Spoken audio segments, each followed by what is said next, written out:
Housing board ने एक anti encroachment drive करी। वो anti encroachment drive gold market, Gandhinagar, Jammu में हुई और रात के वक्त में हुई। उस एंटी एनक्रोचमेंट ड्राइव को लेकर एमडी हाउसिंग बोर्ड का ये कहना था कि दिन के वक्त में इसलिए नहीं हुई क्योंकि दिन के वक्त भीड़ भाड़ होती है और रात के वक्त में चूंकि भीड़ भाड़ नहीं होती और चूंकि इस पूरे प्लॉट के ऊपर किसी का मकान नहीं था, कोई आदमी रह नहीं रहा था, इसीलिए हमने एंटी एनक्रोचमेंट ड्राइव रात के वक्त की। अब क्या कहना है उस परिवार का जिस परिवार के पास इस ज़मीन को लेकर उनका कहना है कि उनकी अलॉटमेंट है। आइए उनसे बात करते हैं। मेरे साथ अशरफ साहब हैं। नहीं, वो मेरे साथ हैं अशरफ साहब। मुझे सबसे पहले आप ये बताएंगे कि क्या हाउसिंग बोर्ड ने इससे पहले कोई नोटिस आपको भेजा और ये ज़मीन जिस ज़मीन के ऊपर आज हाउसिंग बोर्ड ने एंटी एनक्रोचमेंट ड्राइव करा है, कब से आपके पास है? ये ज़मीन हमारे पास अलाटमेंट हुई थी 57 में। अब लगा लीजिए साहब कितने साल हो गए। 57 में हमें ये परमानेंटली अलाटेड हुई थी हमारे ज़िया शरीफ बाबा जी इब्राहिम साहब जो हमारे बुजुर्ग। 60 साल हो गए। ये हो गया। ठीक। ये इसके बेसिस अलाटमेंट होने के बेसिस क्या है कि हम 47 से पहले 100 साल 150 साल पहले के हम इधर रहते हैं। ये रकबहू हुआ करती थी। अच्छा, ये बाबा इब्राहिम साहब हमारे बुजुर्ग जो हैं हमारे ख़ानदान से, हम उनके डिसेंडेंट्स हैं उनके। तो ये उस हिसाब से हमारी ये इंसेस्टर प्रॉपर्टी है। 47 तक हमारे 113 कनाल ज़मीन जो हम टिलिंग करते थे, काश्तकारी करते थे, और जो 495 कनाल थी वो हमारे बाबा जी के साथ से ही जो भैंसें बकरियाँ हमारी होती थी उनके लिए महाराजा प्रताप सिंह ने छोड़ रखा था। और उस घाचराई के अंदराज रेवेन्यू रिकॉर्ड में वो सारा गिरदावरी काश्तकारी का सब रिकॉर्ड है। 47 डिस्टर्बेंस जब हुई, हम यहाँ रहते थे, हमारे घर थे सारे। 47 जब डिस्टर्बेंस हुई तो हम यहाँ से भाग गए। हमारे मकान शिकान तो मिसमार हो गए उस वक्त ना चोर्च में। तो फिर चले गए हम कश्मीर साइड में, इधर पहाड़ों में। 3 साल के बाद जब देखा थोड़ा माहौल ठीक हुआ है तो हम यहाँ वापस आ गए। जब आगे यहाँ देखा तो यहाँ कॉलोनी गांधीनगर नाम की कॉलोनी बनना शुरू हो गई। रोड्स वगैरह सर्वे करना शुरू हो गए, सारा कुछ रोड्स भी बने हुए थे थोड़े छोटे मोटे, और बाकी घास थी, सिर्फ घास लंबी लंबी 6-6 फुट 7-7 फुट घास होती थी। उसको कुछ बोलते थे कुछ, तो मैं तो छोटा था तो फिर भी रख बहू। तो जब ये हुआ देखा कि ये कर रहे, तो ये हमने कहा ये तो हमारी ज़मीन जहाँ हमारे मकान थे वो भी सारी ये तो कर रहे। तो हमने बख्शी साहब से अप्रोच की, एडमिनिस्ट्रेशन जो उस वक्त था उसके साथ अप्रोच की। तो उनको हमने सारा बताया, अपना रेवेन्यू रिकॉर्ड बताया, सारा देखा। और जब उन्होंने जब अपनी जगह तसल्ली की रेवेन्यू से या उधर से जो भी प्रोसीजर होता है, तो वो हमारी साबित हुई कि ये रहने वाले यहाँ के गिरदावरी इनकी है, घाचराई का है, सारा रिकॉर्ड है। उस बेसिस को उनको मानते हुए उन्होंने हमारे बुजुर्ग के नाम पे, हम तो यही समझते थे, हमारे जो ना बड़े वो तो समझते थे बाबा इब्राहिम तो हम ये दादा परदादा है हमारे, तो इनको हुआ तो हमारे एक ही बात है। ये लीगल कॉम्प्लिकेशन नहीं समझते थे वो। तो हम भी वहाँ तक हम भी यही समझते थे, जब हम बड़े हुए तो हम भी यही समझते थे कि भाई ये इंसेस्टर प्रॉपर्टी है हमारी बाबे की, तो हम इसके बाबे के, तो ये हमें डिवाल्व हो जाएगी। ऐसा हुआ कि गवर्नमेंट ने हमें, या हमारे ज़िया शरीफ की जिसके हम इस वक्त से ज़्यादा नशीन है, तो उन्होंने हमें 3 एकड़ ज़मीन परमानेंटली अलॉटेड कर दी। बाबा इब्राहिम साहब जो हमारे बुजुर्ग थे, ज़ियारत बाबा इब्राहिम साहब। तो फिर हमें आया ये पीछे यार 600 कनाल ज़मीन थी, तो ये इसमें से ये सिर्फ हमें 24 कनाल, तो क्या करेंगे इसमें हम, ना खेती बाड़ी हो ना वो होने वाला है, तो ये बड़ी नाइंसाफ़ी है। फिर हमने गवर्नमेंट को फिर अप्रोच की, और 2-4-6 महीने के बाद 58 में 6 एकड़ ज़मीन उन्होंने और दे दी। उसके बाद भी हमने कहा नहीं ये भी कम है। अल्टीमेटली वहाँ से डिविजनल कमिश्नर का लेटर आ गया, सेक्रेटरी से घूम छीम के कि नहीं भाई और नहीं दी जाती, जो हमने ज़मीन ऑलरेडी जितनी ये रखते थे उसके बदले में वैल्यू वाइज अगर देखा जाए तो ये 72-74 कनाल ज़मीन बहुत ज़्यादा है। तो वो उसके बावजूद भी हमने केस हम करेंगे, चलो आप कोर्ट में करेंगे, चलो 74। उसके बाद ये हुआ कि गवर्नमेंट ने अक्वायर की कुछ 12 कनाल 12.5 कनाल ज़मीन जो हमें लाट हुई थी, उसमें से गवर्नमेंट ने रोड्स और नाले के लिए अक्वायर कर ली। उसका कंपनसेशन उन्होंने हमें दिया, मियाँ लाल दीन को, हमारे जो वालिद दादा परदादा। तो हमने अपने मकान बनाए, कुछ हम नौकरियां भी करते, सर्विस भी करते, मेहनत मजदूरी भी करते थे, सब कुछ जब होता तो जो दुनिया हमने कमाई अपनी की, जैसे ज़ियारत की तो इतना वो था नहीं, ये तो इनकम वगैरह, तो वो हमने वो करके हमने मकान बनाए, दुकानें बनाई, ये 12 ये हाँ ये ऊपर दुकानें 12-13 बनाई, और 15-16 दुकानें बनाई, तो किराए पे दे दी, कुछ खुद रखी, कुछ अपने मकान बना ली। यहाँ से लेके ये ज़मीन हमारे पास तकरीबन 25-26 कनाल जो हमारे घरों के अंदर, हमारे 25-26 घर हैं अपने, जो अपने हैं। फिर ये यहाँ जंगल होता था, कोई इतनी जल्दी वो डेवलप नहीं हुआ, तो हमने कुछ गांव से अपने बरादरी के या दूसरे तीसरे जान पहचान के बाबा जी के मरीज थे, उनको हमने ला के थोड़ा बहुत बसाया उनको। तो ये 3 प्लाटों में हम इस वक्त घर हैं हमारे, घर जो बनता जाता है, फिर आदमी दुकान करता है, कोई कुछ करता है, ये वो 3 प्लाट तो 5 प्लाट किए थे लाट।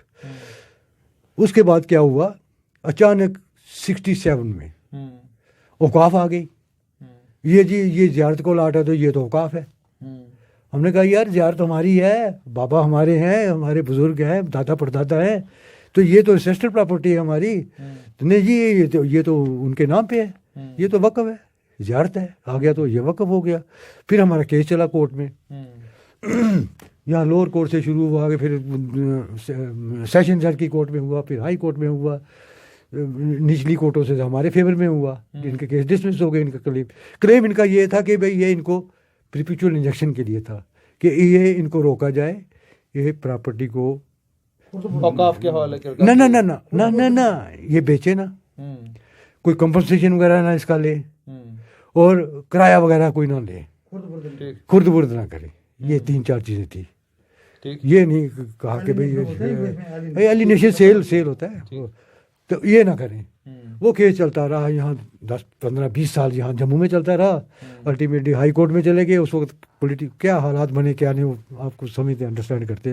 वो जब शेख साहब की गवर्नमेंट आने वाली थी, तो इधर उधर कुछ बड़ा कुछ हुआ, तो अल्टीमेटली हाई कोर्ट में हमारे अगेंस्ट कर दिया। डिग्री हो गई कि भाई ये एलिनेट करने, ये ज़मीन वो ज़मीन थी, 5 प्लाट नहीं थे, सिर्फ ये सेंट्रल वाला प्लाट था एक। यहाँ से लेगा एक मिनट सीक्वेंस खत्म हो गया ना। ये 5 प्लाट हमें अलाट हुए थे। ये अलाटमेंट ऑर्डर है, ठीक 57 का। ठीक है, अच्छा, ठीक है। ये 50.6 कनाल के करीब हकीम गुलाम 50.6 कनाल। ठीक। हाँ, उसके बाद ये एक्सटेंड की ना, बाद में थोड़ी एक्सटेंशन हुई, तो ये गोल मार्केट है। ये पहले यहाँ तक हुई थी। ये 1 प्लाट 2 3 4 और 5 ही प्लाट थे उस वक्त भी। फिर जब ये बाद में और थोड़ा किया हमने, तो उन्होंने फिर और किया, फिर यही एरिया थोड़ा इधर तक एक्सटेंड किया। ठीक, समझ गया मैं। ठीक ये चौक खत्म कर दिया, ये इसको हमारे एरिया को बढ़ा के 74 कनाल कर दी उन्होंने। ठीक, ये 2 चीज़ें, ये ऑर्डर है 57 के। ठीक, उसके बाद क्या हुआ, औकाफ जाके ये हमारे औकाफ ने क्लेम किया उसमें ये सेंट्रल प्लॉट चाहिए। ठीक है ना, ये प्लॉट है, ये तमाम चीजें जो हैं, और आप बताते हैं ताकि लोगों को पूरी। हाँ, ये 5 प्लाटों में से ये 2 प्लाट ये जो इस वक्त बैठे हैं, बाकी तो हमारे ऑक्युपाइड है, कुछ हमारे रिश्तेदारों को, यार जैसे भी कैसे भी हमारे इस वक्त 20-25। औकाफ ने कितने कनाल जमीन पर ये कहा कि ये इतने कनाल जमीन औकाफ की है, वक्फ की गई है, इस पर आपके मालिकाना हुकूक नहीं हो सकते? उन्होंने कहा कि 74 कनाल लाट हुई है हमें, तो ये बाबा जी की है, तो उसमें खसरा नंबर लगाया उसने 191 पता नहीं कुछ, तो 2-3 खसरा नंबर। प्लाट का नक्शा उन्होंने हाथ से बना के लगाया था उसमें, कोर्ट के जो चीज़ वो भी बता सकता हूँ मैं आपको। ठीक है जी। उसके बाद क्या हुआ कि इन्होंने केस कर दिया 67 में हम केस, यानी अलाटमेंट के 10 साल के बाद, जब तक हम मकान बना चुके थे, अपनी दुकानें कर चुके थे, अपना पैसा। 77 में इन्होंने केस किया। 67 में वो चलता रहा, हाई कोर्ट तक किया। हाई कोर्ट में हमारे केस, तो अगर मैं ठीक तरीके से, मेरी याददाश्त बिल्कुल सही है, तो शेख मोहम्मद अब्दुल्ला तब मुझे लगता है बरसर इक़्तिदार आ चुके थे जब ये केस आपके खिलाफ हुआ, या वो अभी बरसर इक़्तिदार नहीं हुए? वो 64 में हुआ था, उसके बाद हुआ है नहीं, हमारे खिलाफ तो 74 है, 74 में हुआ। हाँ, 74 में हुआ था। वो तो 75-76 में आए थे शेख साहब। ठीक है जी। ये केस चलता रहा 74 में। हाँ, हमारे हाई कोर्ट से हमारे खिलाफ हो गया, हम चले गए सुप्रीम कोर्ट आए। SLP की स्पेशल लीव पिटीशन होती है वो की, क्योंकि कोर्ट ने, यहाँ हाई कोर्ट ने हमें परमिशन नहीं दी, फिर स्पेशल लीव की, तो वो हमारी एडमिट हो गई। अल्टीमेटली 91 में ये चलते 91 में सुप्रीम कोर्ट ने हाई कोर्ट की जो ऑर्डर था, डिग्री थी, वो कन्फर्म कर दी। ठीक। डिग्री वही जो मैंने आपको बताया कि एलिनेशन नहीं करें, कंपनसेशन नहीं समझ गया मैं, करें, समझ गया, ठीक है जी। हाँ, हाँ। वो भी सिंगल प्लाट की, ठीक। ये 4 प्लाट का कुछ नहीं है उसमें। Hmm, in the meanwhile 80s में ये आ गए हाउसिंग डिपार्टमेंट। पहले तो ऐसे आ गए एक दिन फोर्स लेके तो एक प्लाट पे कब्जा करने लगे। वो हमने खैर रिजेंट किया, ये कोर्ट से आर्डर शार्टर। शेख अब्दुल्ला की हुकूमत थी तब, शेख मोहम्मद अब्दुल्ला बरसर इक़्तिदार थे 1980 में। 80 में तो बरसर इक़्तिदार वही थे। नहीं, 1980 में शेख मोहम्मद अब्दुल्ला बरसर इक़्तिदार। हाँ, उन्हीं दिनों में कुछ नहीं, बीच में कुछ हुआ था, कुछ वर्नर रूल लगा या कुछ ऐसा कुछ हुआ था, डिस्टेबलाइजेशन कुछ। नहीं, फिर या तो आप देखें कानून साफ तौर पर ये कहता है कि 1977 में शेख मोहम्मद अब्दुल्ला बरसर इक़्तिदार आए, 83 तक वो बरसर इक़्तिदार रहे। तो ये जो 1980 की बात आप कर रहे हैं तब वो क्या साल क्या है डेट है? ये तो 1972 का ऑर्डर है, ये तो 1972 का ऑर्डर है, तब तो डेट ऑफ डिसीजन है जी। बिल्कुल डेट ऑफ डिसीजन है। ये किया कब? ये 72 में। 72 में, ये तो 1972 का ही सारा मामला है, ये जजमेंट 1972 की, हाँ। और ये डिस्ट्रिक्ट कोर्ट की। ये इंटरवीनिंग होती है, कब्जा करने लगे थे ना। हाँ 72 में करने लगे थे कब्जा। उसके बाद क्या हुआ? उसके बाद ये देखो ना, हमने इनको ये स्टेट से कोर्ट से लाया ठीक ठीक। 72 में, हम्म, तो इन्होंने उठा लिया सारा कुछ बिल्कुल। फिर हम इसके काबज रहे। उसके बाद हाउसिंग आ गया। 81 में ये कहा जाता है कि 81 में ये जमीन जो है हाउसिंग बोर्ड को दी गई है, ये हाउसिंग बोर्ड का दावा है।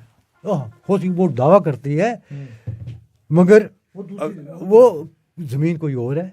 उसमें भी 2 प्लाट लिखा है, एक प्लाट लिखा है 2 कनाल 4 मरले को कुछ, तो दूसरा प्लाट लिखा है 6 कनाल 6.85 कनाल को 6.25 से ऊपर 7 ही कनाल समझो जी। ये जो जिसपे ये प्लाट जो है जिसमें ये आज भी कर रहे हैं, ये 5.5 कनाल का ये है, 5.5 कनाल का में ये लिखी हुई है इसकी एक प्लाट की। ठीक ठीक ठीक, समझ गया। तो अब ये हालात ये बन गए, तो इसमें भी हमने जब ये इनके साथ हाउसिंग वालों से केस शुरू हुआ हमारा। लेकिन अशरफ साहब मुझे बताएंगे, हाई कोर्ट में ने आपके खिलाफ जो है डिक्री दी, वो मामला हमारा और रुकाव का है। सुने ना, सुप्रीम कोर्ट ने आपके खिलाफ डिक्री दी, दोनों जगह पर आपके खिलाफ डिक्री हुई है। हाउसिंग बोर्ड रिगार्डिंग आप जरा सुनिए, हाउसिंग बोर्ड का ये कहना है कि जिस प्लॉट पर हमने एंटी एनक्रोचमेंट ड्राइव करी है, ये प्लॉट वो नहीं है जिस प्लॉट की बात अशरफ साहब कर रहे हैं, वो कोई दूसरा प्लॉट है। तो आप क्या कहते हैं कि क्या ये वही प्लॉट है या कोई और प्लॉट है? ये हाउसिंग डिपार्टमेंट का बनाया हुआ नक्शा है, हमारा नहीं है। ये उनके मोहर लगी हुई सारा इंजीनियर जो भी है, देखिए ये ट्रेस्ड बाई फलाना है, दौलत राम वडेरा हुआ करता था ड्राफ्ट मैन इनका, यहाँ असिस्टेंट इंजीनियर की है। अब फलाना हो गया ना, तो ये लिखा assistant engineer SD, possession handed over to सजादा नशीन मियाँ लाल दीन एनक्लोज्ड विच। ठीक ठीक ठीक, बिल्कुल समझ गया। अच्छा, ये अलाटमेंट आर्डर भी जो है इसमें भी लिखा है।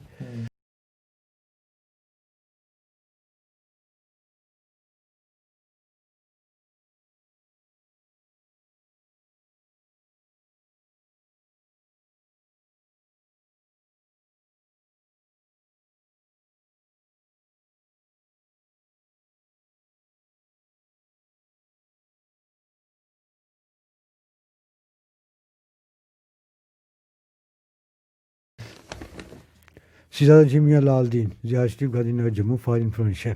ठीक, ये मैं समझ गया। ये अब इसमें आप लिखा है कि इसको पोजेशन दे दो, ये कर दिया। ये मैं बात समझ गया सर। अब अशरफ साहब मुझे ये बताइए जी।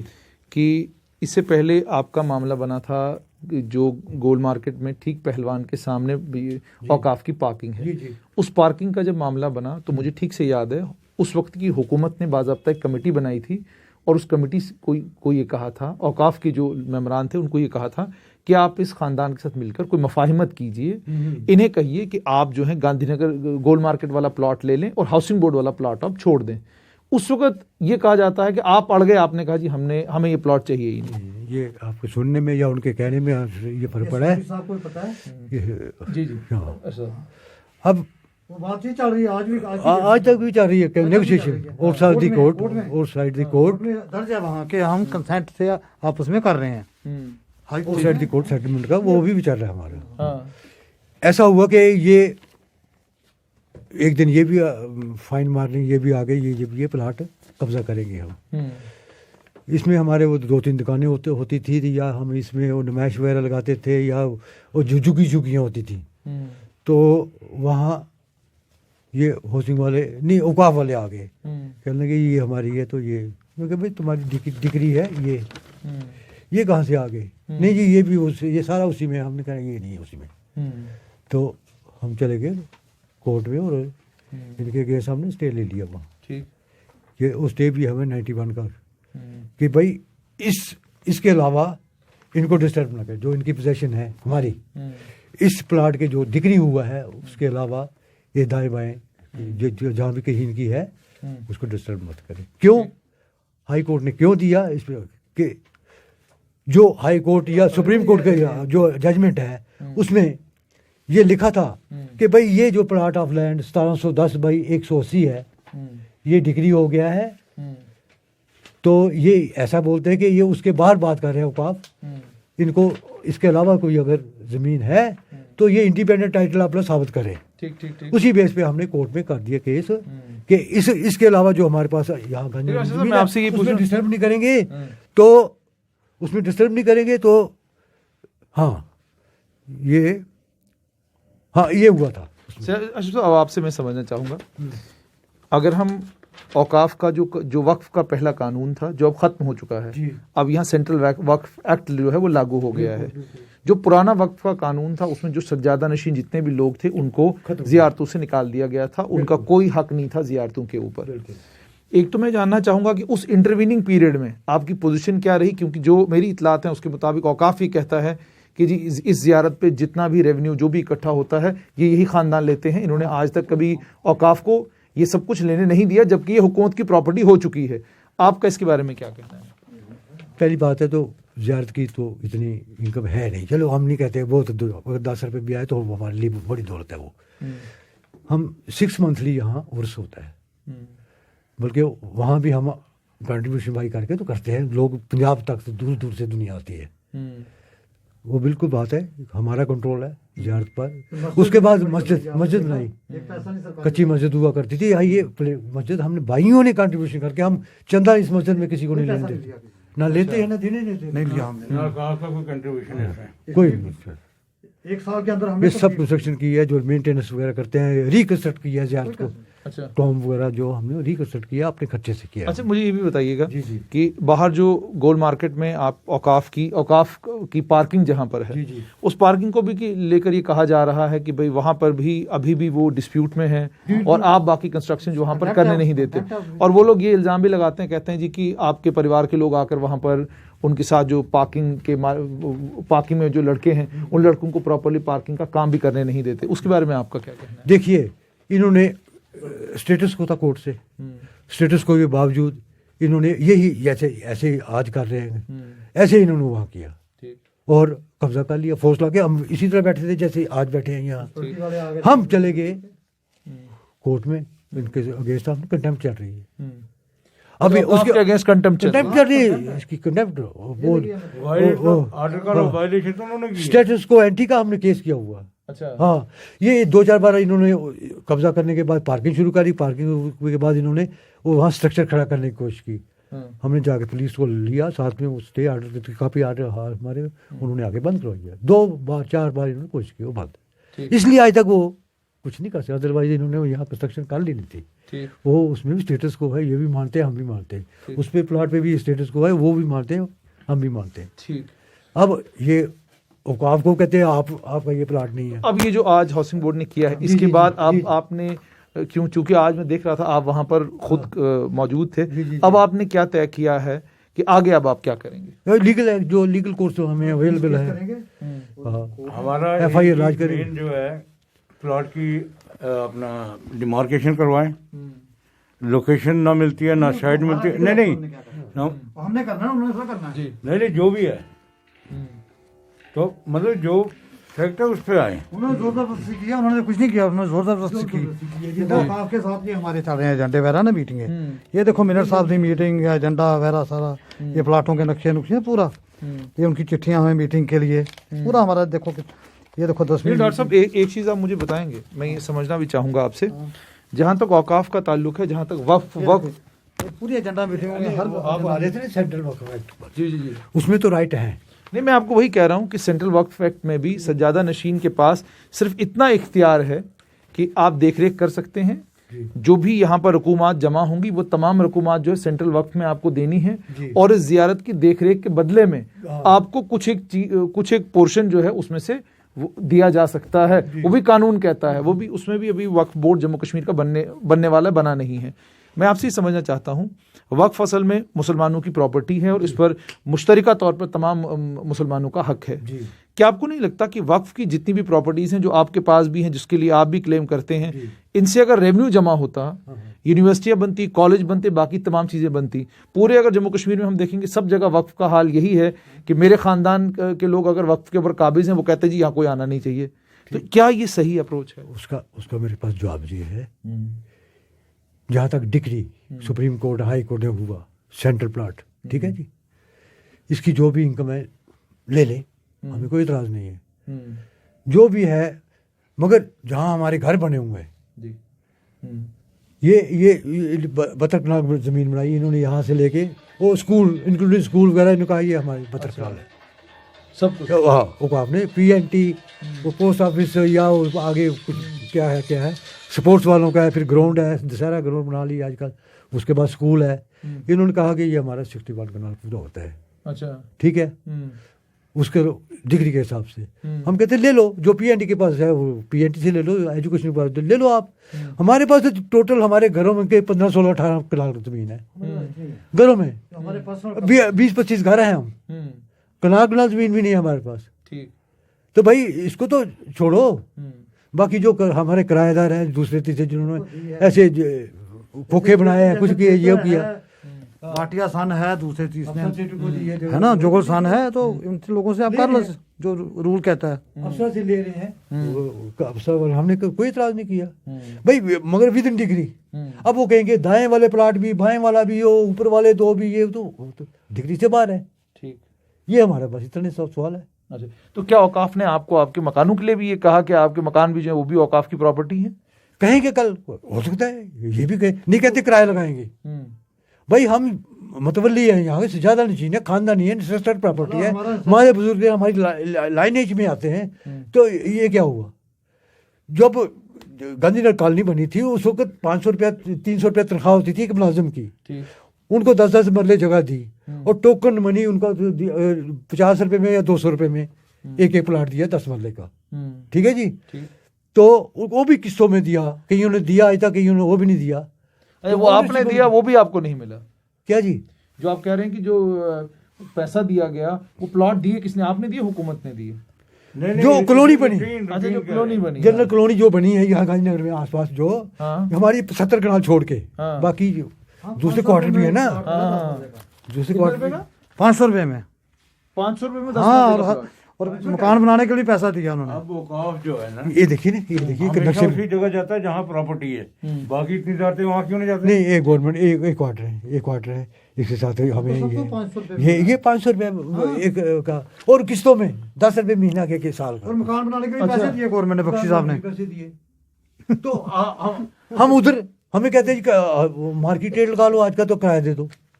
भाई हम इंसान है, या हमें बोल दो हम चले जाएं कहीं। ये एक घंटे में सारा डिसाइड हुआ है, तो कोर्ट में चल रहा है ये। हाँ, अगर ये जमीन बची है तभी बात हो रही है ना, अदरवाइज तो ये भी खत्म हो गया होता। किसने लेनी थी? हमने रो के पहले 3 एकड़ दी, फिर हमने कहा ये कम है भाई, हमें JND के स्टेट में कहीं बताएं कि गवर्नमेंट ने किसी जियारत को या इतनी जमीन दी होगी। फिर एक दफ़ा नहीं 2 दफ़ा, और किस पे भाई, कि हमारा राइट बनता था, रेवेन्यू रिकॉर्ड में हमारा हक बनता। गवर्नमेंट ऐसे तो एक कनाल किसी को देनी है, मंदिर गुरुद्वारे को तो, या किसी मस्जिद को दे। अब पूरे JND में देख लीजिए, कहीं इतनी जमीन की एट ए टाइम, और 2 ये हमारे क्लेम बनता था, हमारा 200 साल पुराना हमारा चला, तो उसके उन ल्यू ऑफ दैट हमें ये दिया, तो वो भी ज़ियारत, तो वो भी वक़्फ़ हो गया। हम मानते हैं, चलो जी आपने ये क्लेम किया तो आप ले लो, किराया इधर से ले लो, मगर हमें तो बख्शो, हमने कौन सा गुनाह किया। बहुत बहुत शुक्रिया। तो आपने सुन लिया कि क्या कहना है उस परिवार का, जो परिवार सज्जादा नशीन है। सज्जादा नशीन, आप जो लोग जिन्हें थोड़ी सी उर्दू के अल्फाज की समझ में थोड़ा आपको समझाऊं कि मुसलमानों में ये होता है कि कहीं अगर कोई बुजुर्ग, जिसको हम वलीउल्लाह कहते हैं, वक्त के अगर वली कहीं पर दफन है, मदफून है, उनके साथ जो उनके रिश्तेदार हैं, अहलो अयाल हैं, या जिन लोगों ने उनकी खिदमत की है, उन खिदमत नहीं, सिर्फ खिदमत नहीं है, ये नावल्द इन्होंने शादी नहीं की थी। नहीं, मैं ये कह रहा हूँ खिदमत गुजार भी कहेंगे हम, और उनके परिवार के लोग भी कहेंगे। शायद खिदमतगार शायद कम हो, मगर राइट जो है इंसेस्टर जो डिसेंडेंट्स में आते हैं, इंसेस्टर प्रॉपर्टी उस हिसाब से ब्लड रिलेशन हमारा। तो आपने साफ तौर पे सुन लिया कि मामला सिर्फ ये था कि इन सज्जादा नशीनों को हक था, मुतवल्लियों को हक था जियारतों के ऊपर, और हक इस चीज़ का भी था कि उस जियारत की देखरेख करना और उस जियारत की प्रॉपर्टी की भी देखरेख करना। अब इनका ये कहना है कि ये सारी जितनी भी प्रॉपर्टी, जितनी भी लैंड है, वो ज़मीन जो है इनकी जद्दी पुश्ती है, और आज औकाफ आकर इनको ये कहता है कि ये आपकी जद्दी पुश्ती नहीं बल्कि औकाफ का हिस्सा है। मामला कोर्ट में है। कोर्ट में होने के बावजूद इनका ये कहना है कि हाउसिंग बोर्ड आता है और आने के बाद रातों रात अतिक्रमण यानी एंटी एनक्रोचमेंट ड्राइव लॉन्च करता है। सवाल यहाँ पर ये है अगेंस्ट भी स्टेटस को एज ऑन डेट, हाउसिंग के अगेंस्ट भी स्टेटस को, ये भी आपने सुन लिया, और साथ में ये भी, साथ में इनका ये भी कहना है कि ये लीगल रूट लेंगे, कोर्ट का दरवाजा खटखटाएंगे, और कोर्ट से ही अब इनको इंसाफ की उम्मीद है।